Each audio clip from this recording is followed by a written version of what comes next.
शिव ओम Vibha creation में आपका बहुत बहुत स्वागत है। शिव भीमेश्वर ज्योतिर्लिंगम, ये ज्योतिर्लिंगम गुवाहाटी के पास ब्रह्मपुत्र पहाड़ी पर अवस्थित है। इस ज्योतिर्लिंगम की स्थापना के विषय में शिव पुराण में एक कथा दी गई है। प्राचीन काल में भीम नामक एक महाप्रतापी राक्षस था। वह कामरूप प्रदेश में अपनी माँ के साथ रहता था। वह राक्षस रावण के छोटे भाई कुंभकर्ण का पुत्र था, लेकिन उसने अपने पिता को कभी नहीं देखा था। उसके होश संभालने के पूर्व भी भगवान राम के द्वारा कुंभकर्ण का वध कर दिया गया। जब वह युवावस्था को प्राप्त हुआ तो उसकी माता ने उससे सारी बात बताई। भगवान विष्णु के अवतार श्री रामचंद्र जी द्वारा अपने पिता के वध की बात सुनकर वह महाबली राक्षस अत्यंत सतंबर क्रोध हो गया। वह अत्यंत भगवान श्री हरि के वध का उपाय सोचने लगा। उसने अपने अभीष्ट की प्राप्ति के लिए 1000 वर्ष तक कठिन तपस्या की। इसकी तपस्या से प्रसन्न होकर ब्रह्मा ने उसे लोक विजय होने का वर दे दिया। अब तो वह राक्षस ब्रह्मा के उस वर के प्रभाव से सारे प्राणियों को पीड़ित करने लगा। उसने देवलोक पर आक्रमण करके इंद्र आदि सारे देवताओं को वहां से निकाल दिया। पूरे देवलोक पर भीम का अधिकार हो गया। उसके बाद उसने भगवान श्री हरि भी युद्ध में परास्त किया। श्री हरि को परास्त करने के पश्चात उसने कामरूप के पास शिव भक्त राजा सुदक्षिणा पर आक्रमण करके उसे मंत्रियों अनुचारों सहित बंदी बना लिया। उस प्रकार धीरे धीरे उन्होंने सारे लोगों पर अपना अधिकार जमा लिया। उसके अत्याचार से वेदों पुराणों शास्त्रों और समृद्धियों का संबंध एकदम लुप्त हो गया। वह किसी को भी कोई धार्मिक कृत्य नहीं करने देता था। इस प्रकार यज्ञ दान ताप स्वाध्याय आदि के सारे काम एकदम रुक गए।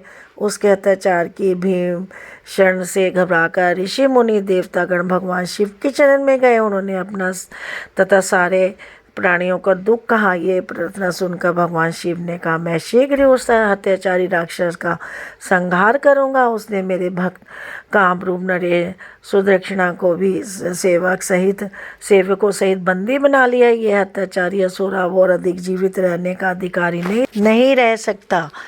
भगवान शिव ने ये श्वासन पाकर ऋषि मुनि और देवतागण अपने अपने स्थानों को वापस लौट गए। इधर राक्षस भीम के बंदी गृह में पड़े राधा सुदक्षिणा ने भगवान शिव का ध्यान किया। वे अपने सामने प्रत्येक शिवलिंग रखकर आराधना करने लगे। उन्हें ऐसा करते देख कामोमस्त होकर राक्षस भीमा ने अपनी तलवार से उस पार्थिव शिवलिंग पर प्रहार किया, किंतु उसकी तलवार का स्पर्श उस शिवलिंग में हो भी नहीं पाया कि उसने भीतर से शाश्वत भूत भावना शंकर जी वहाँ प्रकट हो गए। उन्होंने अपनी ओंकार माँ से उस राक्षस को वहीं जलाकर भस्म कर दिया। भगवान शिव का ये अद्भुत कृत्य देखकर सारे ऋषि मुनि और देवगण वहाँ एकत्रित होकर उनकी स्तुति करने लगे।